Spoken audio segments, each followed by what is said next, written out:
Herbal വണ്ടേഴ്സിലേക്ക് എല്ലാവർക്കും സ്വാഗതം. ഞാൻ ഡോക്ടർ ലക്ഷ്മി മോഹൻ. ഇന്ന് നമ്മൾ നോക്കുന്ന വിഷയം പ്രസവശേഷം വയറ് കെട്ടുന്നത് കൊണ്ട് എന്തൊക്കെയാണ് ഗുണങ്ങൾ, എങ്ങനെ ചെയ്യണം, എങ്ങനെ ചെയ്തുകൂടാ, ദോഷഫലങ്ങൾ എന്തൊക്കെയാണ് എന്നുള്ളതിനെക്കുറിച്ചാണ്. ഒരുപാട് കോൺട്രവേഴ്സിയുള്ള ഒരു സബ്ജക്റ്റാണിത്. എന്തുകൊണ്ടാണ് ഇങ്ങനെയൊരു നെഗറ്റീവ് ഫലങ്ങളും അതുപോലെ തന്നെ നെഗറ്റീവ് കാഴ്ചപ്പാടും ഈ ഒരു കാര്യത്തോടുള്ളത് എന്ന് ചോദിച്ചു കഴിഞ്ഞാൽ, ശരിയായ രീതിയിൽ എങ്ങനെ വയറ് കെട്ടണം, അത് കെട്ടുന്നതിൻ്റെ ഗുണങ്ങൾ എന്തൊക്കെയാണ് എന്നുള്ളതിനെ പറ്റിയുള്ള അജ്ഞത കൊണ്ടാണ്. വയറ് കെട്ടുന്നത് വയറ് കുറയാനാണ് എന്നുള്ളതാണ് പ്രധാനമായിട്ടുള്ള ഒരു തെറ്റിദ്ധാരണ. ഒരിക്കലും പ്രസവശേഷം വയറ് കെട്ടുന്നത് കൊണ്ട് വയറ് കുറയില്ല. മാത്രവുമല്ല, വയറിന് ഒരു സപ്പോർട്ട് കിട്ടുവാനും, കാരണം അത്ര നാളും ഒരു 9 മാസം വളരെ സാഗ് ചെയ്ത് ഇങ്ങനെ സ്ട്രെച്ച് ചെയ്ത് നിന്ന ഒരു വയറാണ്. ആ വയറ് പ്രഗ്നൻസി സമയത്ത് ഇത്രയും സ്ട്രെച്ച് ചെയ്ത് നിന്നത് യൂട്രസിന് തിരിച്ച് പൂർവ്വസ്ഥിതിയിലേക്ക് എത്തുവാനുള്ള ഒരു സമയം ആവശ്യമാണ്. ഇതിന് ഏകദേശം ഒരു 6 മുതൽ 7 ആഴ്ച വരെ, പ്രസവശേഷം 6 മുതൽ 7 ആഴ്ച വരെ എടുക്കും.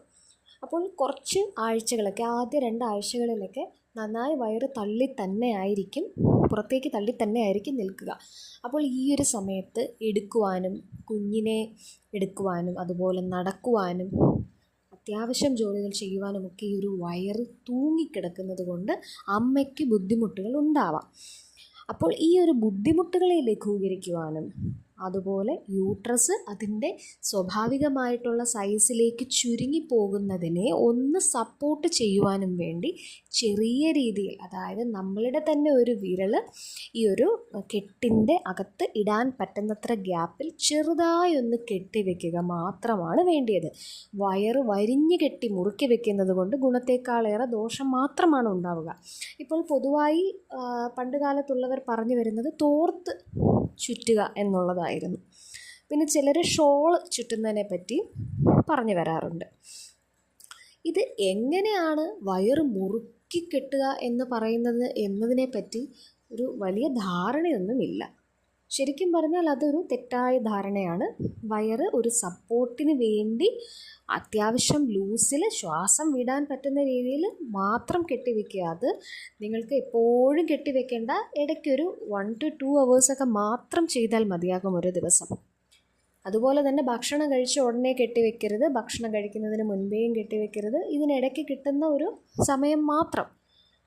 അങ്ങനെ ചെയ്യുന്നത് കൊണ്ട്, ഈ ഒരു വയറ് കെട്ടിവെക്കുന്നത് കൊണ്ട് വയറ് കുറയുകയോ അല്ല എന്നുണ്ടെങ്കിൽ പെട്ടെന്ന് തന്നെ സ്ലിം ആവുകയോ ഒന്നും ചെയ്യില്ല. അപ്പോൾ ബ്ലഡ് സർക്കുലേഷൻ മരവിപ്പിക്കുന്ന രീതിയിലുള്ള കാര്യങ്ങൾ ചെയ്തു കഴിഞ്ഞാൽ, അത്രമാത്രം ടൈറ്റാക്കി കെട്ടിക്കഴിഞ്ഞാൽ മറ്റു പല കോംപ്ലിക്കേഷൻസുകളിലേക്കുമായിരിക്കും പോവുക. അപ്പോൾ വയറ് കെട്ടുന്നത് കൊണ്ട് ഗുണമുണ്ട്, അത് അമ്മയ്ക്ക് നല്ലൊരു സപ്പോർട്ടീവ് ആയിരിക്കും. അതുപോലെ തന്നെ ചുരുങ്ങുന്ന യൂട്രസിനും അതുപോലെ വയറിൻ്റെ മസിൽസിനും ഒക്കെ ഒരു സപ്പോർട്ടായിരിക്കും അതിൻ്റെ പൂർവ്വസ്ഥിതിയിലേക്ക് എത്തുവാൻ വേണ്ടിയിട്ട്. അതുകൊണ്ട് എങ്ങനെയാണ് കെട്ടേണ്ടതെന്ന് വെച്ച് കഴിഞ്ഞാൽ, ഒരു തോർത്ത്, നല്ല നീളമുള്ള തോർത്തിനെ എടുത്ത് 4 മടക്കി അതിനെ ചുറ്റും കെട്ടുന്നത് വളരെ നല്ലതായിരിക്കും. ഒന്ന് അത്യാവശ്യം മുണ്ടുടുക്കുന്ന രീതിയിൽ ഒന്ന് കെട്ടിവെക്കുന്നത് നല്ലതായിരിക്കും. അതുപോലെ തന്നെ ചില ഇൻഷേപ്പ് പോലെയുള്ള അബ്ഡോമിനൽ ബാൻഡ്സ് കിട്ടും. അതിൽ നിങ്ങളുടെ സൈസിനെക്കാട്ടിലും വലിയ സൈസ് വാങ്ങിയിട്ട് അത് ലൂസാക്കി ഒന്ന് ഒട്ടിച്ച് കൊടുക്കുന്നത് നന്നായിരിക്കും. പിന്നെയുള്ളത്, ഈ തുണികൾ, നമ്മളുടെ ഷോള്, സാരി, ഇങ്ങനെയുള്ളതൊക്കെ വരിഞ്ഞ് കെട്ടി വെക്കുന്നത് ഒഴിവാക്കണം.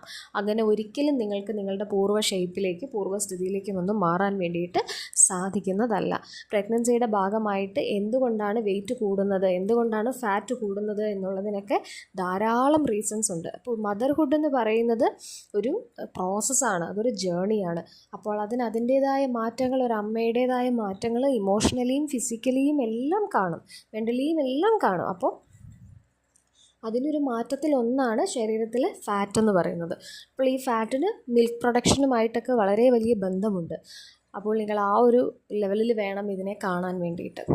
അപ്പോൾ വയറ് കെട്ടുന്നതിനെക്കുറിച്ചുള്ള സംശയങ്ങൾ മാറി എന്ന് കരുതുന്നു. സംശയമുള്ളവർക്ക് കമൻറ്റായി ചോദിക്കാം. അപ്പോൾ അടുത്തൊരു വീഡിയോയുമായി വീണ്ടും കാണാം. നന്ദി.